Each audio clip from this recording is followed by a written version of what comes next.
Chapter 6. It had happened at last. The expected message had come. All his life, it seemed to him, he had been waiting for this to happen.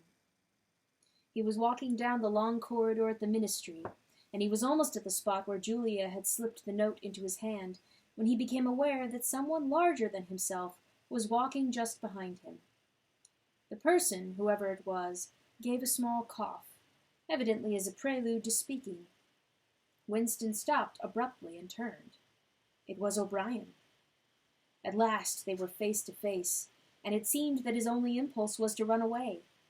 His heart bounded violently. He would have been incapable of speaking. O'Brien, however, had continued forward in the same movement, laying a friendly hand for a moment on Winston's arm, so that the two of them were walking side by side.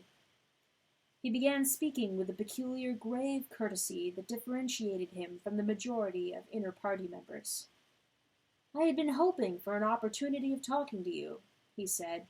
"I was reading one of your Newspeak articles in the Times the other day.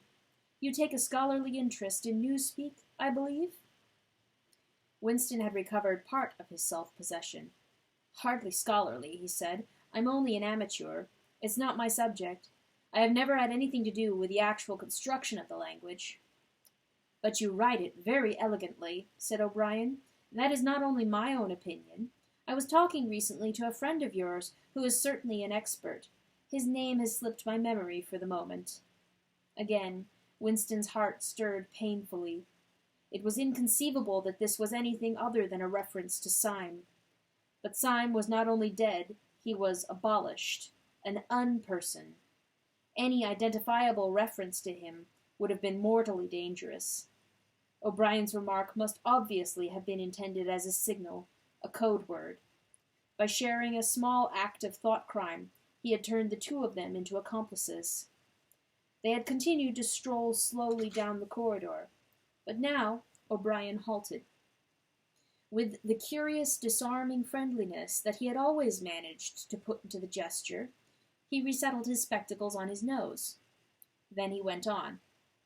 "What I had really intended to say was that in your article I noticed you had used two words which have become obsolete, but they have only become so very recently. Have you seen the 10th edition of the Newspeak Dictionary?" "No," said Winston. I didn't think it had been issued yet. We're still using the 9th in the records department." "The 10th edition is not due to appear for some months, I believe, but a few advance copies have been circulated. I have one myself. It might interest you to look at it, perhaps?" "Very much so," said Winston, immediately seeing where this tended. "Some of the new developments are most ingenious. The reduction in the number of verbs. That is the point that will appeal to you, I think. Let me see. Shall I send a messenger to you with the dictionary?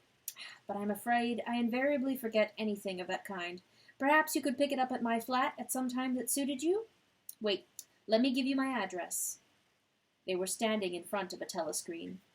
Somewhat absent-mindedly, O'Brien felt two of his pockets, and then produced a small leather-covered notebook and a gold ink pencil. Immediately beneath the telescreen, in such a position that anyone who was watching at the other end of the instrument could read what he was writing, he scribbled an address, tore out the page, and handed it to Winston. "I am usually at home in the evenings," he said. "If not, my servant will give you the dictionary." He was gone, leaving Winston holding the scrap of paper, which this time there was no need to conceal.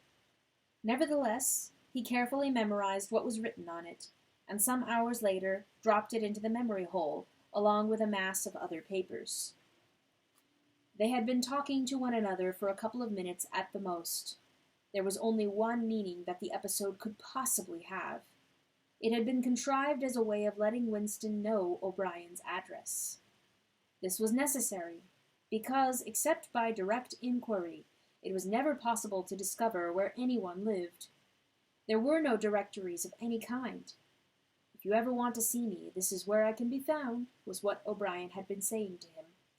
Perhaps there would even be a message concealed somewhere in the dictionary. But at any rate, one thing was certain. The conspiracy that he had dreamed of did exist, and he had reached the outer edges of it. He knew that sooner or later he would obey O'Brien's summons. Perhaps tomorrow, perhaps after a long delay. He was not certain. What was happening was only the working out of a process that had started years ago. The first step had been a secret, involuntary thought. The second had been the opening of the diary. He had moved from thoughts to words, and now from words to actions. The last step was something that would happen in the ministry of love. He had accepted it. The end was contained in the beginning, but it was frightening. Or more exactly, it was like a foretaste of death, like being a little less alive. Even while he was speaking to O'Brien, when the meanings of the words had sunk in, a chilly, shuddering feeling had taken possession of his body. He had the sensation of stepping into the dampness of a grave, and it was not much better because he had always known that the grave was there and waiting for him. Chapter 7. Winston had woken up with his eyes full of tears. Julia rolled sleepily against him, murmuring something that might have been, "What's the matter?" "I dreamt," he began, and stopped short. It was too complex to be put into words. There was the dream itself, and there was a memory connected with it that had swum into his mind in the few seconds after waking. He lay back with his eyes shut, still sodden in the atmosphere of the dream. It was a vast, luminous dream in which his whole life seemed to stretch out before him like a landscape on a summer evening after rain. It had all occurred inside the glass paperweight, but the surface of the glass was the dome of the sky, and inside the dome everything was flooded with clear, soft light, in which one could see into interminable distances. The dream had also been comprehended by, indeed in some sense it had consisted in, a gesture of the arm made by his mother, and made again 30 years later by the Jewish woman he had seen on the news film, trying to shelter the small boy from the bullets, before the helicopter blew them both to pieces. "Do you know," he said, "that until this moment I believed I had murdered my mother?" "Why did you murder her?" said Julia, almost asleep. "I didn't murder her. Not physically." In the dream he had remembered his last glimpse of his mother, and within a few moments of waking, the cluster of small events surrounding it had all come back. It was a memory that he must have deliberately pushed out of his consciousness over many years. He was not certain of the date, but he could not have been less than 10 years old, possibly 12 when it had happened. His father had disappeared some time earlier. How much earlier, he could not remember. He remembered better the rackety, uneasy circumstances of the time, the periodical panics about air raids and the sheltering in tube stations, the piles of rubble everywhere, the unintelligible proclamations posted at street corners, the gangs of youths in shirts all the same color, the enormous queues outside the bakeries, the intermittent machine gun fire in the distance, above all, the fact that there was never enough to eat. He remembered long afternoons spent with other boys in scrounging round dustbins and rubbish heaps, picking out the ribs of cabbage leaves, potato peelings, sometimes even scraps of stale bread crust from which they carefully scraped away the cinders, and also in waiting for the passing of trucks which traveled over a certain route and were known to carry cattle feed, and which, when they jolted over the bad patches in the road, sometimes spilt a few fragments of oil cake. When his father disappeared, his mother did not show any surprise or any violent grief, but a sudden change came over her. She seemed to have become completely spiritless. It was evident even to Winston that she was waiting for something that she knew must happen. She did everything that was needed, cooked, washed, mended, made the bed, swept the floor, dusted the mantelpiece, always very slowly and with a curious lack of superfluous motion, like an artist's slave figure moving of its own accord. Her large, shapely body seemed to relapse naturally into stillness. For hours at a time she would sit almost immobile on the bed, nursing his young sister, a tiny, ailing, very silent child of 2 or 3, with a face made simian by thinness.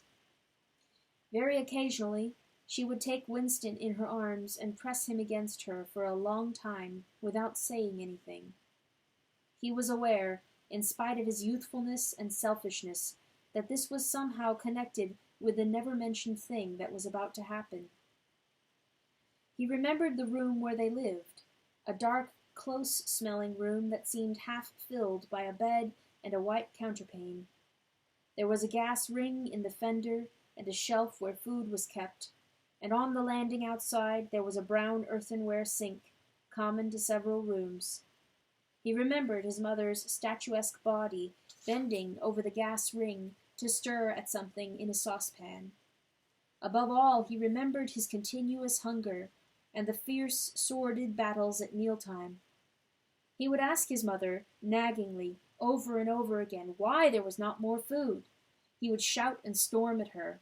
He even remembered the tones of his voice, which was beginning to break prematurely and sometimes boomed in a peculiar way. Or he would attempt a sniveling note of pathos in his effort to get more than his share. His mother was quite ready to give him more than his share. She took it for granted that he, the boy, should have the biggest portion. But however much she gave him, he invariably demanded more. At every meal she would beseech him not to be selfish, and to remember that his little sister was sick, and also needed food. But it was no use. He would cry out with rage when she stopped ladling. He would try to wrench the saucepan and spoon out of her hands. He would grab bits from his sister's plate. He knew that he was starving the other two, but he could not help it. He even felt that he had a right to do it. The clamorous hunger in his belly seemed to justify him. Between meals, if his mother did not stand guard, he was constantly pilfering at the wretched store of food on the shelf. One day, a chocolate ration was issued. There had been no such issue for weeks or months past. He remembered quite clearly that the precious little morsel of chocolate.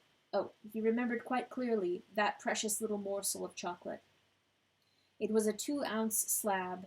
They still talked about ounces in those days, between the three of them. It was obvious that it ought to be divided into 3 equal parts. Suddenly, as though he were listening to somebody else, Winston heard himself demanding, in a loud, booming voice, that he should be given the whole piece. His mother told him not to be greedy. There was a long, nagging argument that went round and round, with shouts and whines, tears, remonstrances, bargainings. His tiny sister, clinging to her mother with both hands, exactly like a baby monkey, sat looking over her shoulder at him with large, mournful eyes. In the end, his mother broke off 3/4 of the chocolate and gave it to Winston, giving the other quarter to his sister. The little girl took hold of it and looked at it, dully, perhaps not knowing what it was. Winston stood watching her for a moment. Then, with a sudden, swift spring, he had snatched the piece of chocolate out of his sister's hands and was fleeing for the door. "Winston! Winston!" his mother called after him. "Come back! Give your sister back her chocolate!" He stopped, but he did not come back. His mother's anxious eyes were fixed on his face. Even now she was thinking about the thing, he did not know what it was, that was on the point of happening. His sister, conscious of having been robbed of something, had set up a feeble wail. His mother drew her arm round the child and pressed its face against her breast. Something in the gesture told him that his sister was dying. He turned and fled down the stairs, with the chocolate growing sticky in his hand. He never saw his mother again.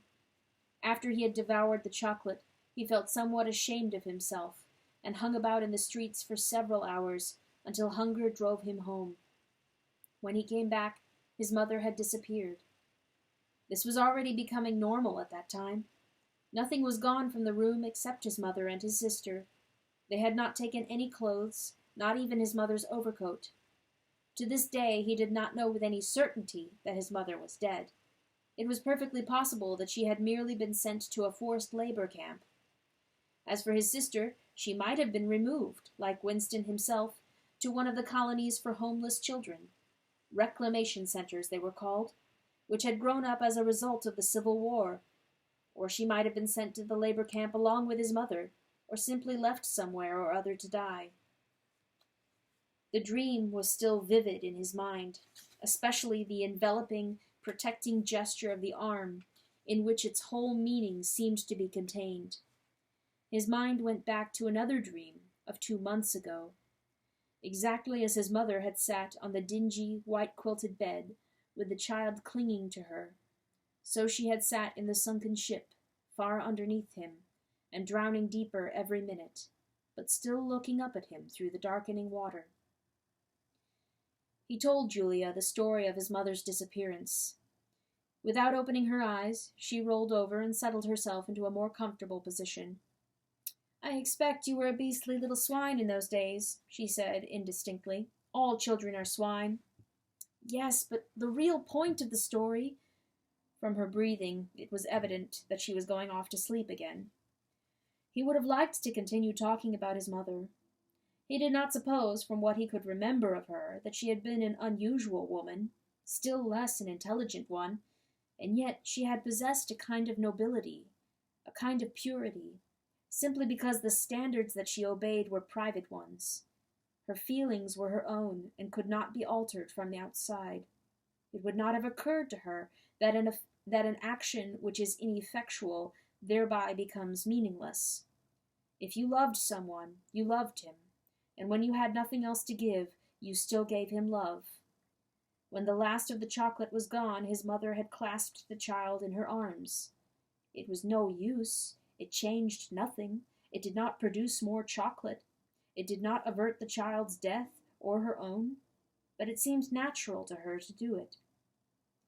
The refugee woman in the boat had also covered the little boy with her arm, which was no more use against the bullets than a sheet of paper.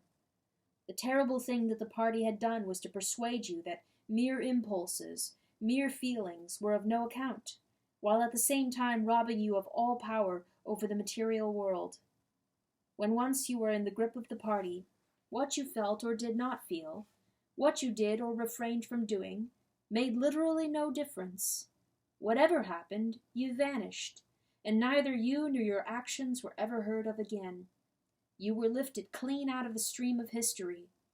And yet, to the people of only 2 generations ago, this would not have seemed all important, because they were not attempting to alter history. They were governed by private loyalties, which they did not question. What mattered were individual relationships, and a completely helpless gesture, an embrace, a tear, a word spoken to a dying man, could have value in itself. The proles, it suddenly occurred to him, had remained in this condition. They were not loyal to a party or a country or an idea. They were loyal to one another. For the first time in his life he did not despise the proles, or think of them merely as an inert force which would one day spring to life and regenerate the world. The proles had stayed human. They had not become hardened inside. They had held on to the primitive emotions which he himself had to relearn by conscious effort. And in thinking this he remembered, without apparent relevance, how a few weeks ago he had seen a severed hand lying on the pavement and had kicked it into the gutter as though it had been a cabbage stalk.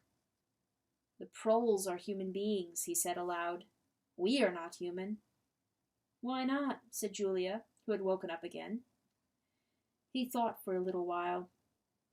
"Has it ever occurred to you," he said, "that the best thing for us to do would be simply to walk out of here before it's too late and never see each other again?"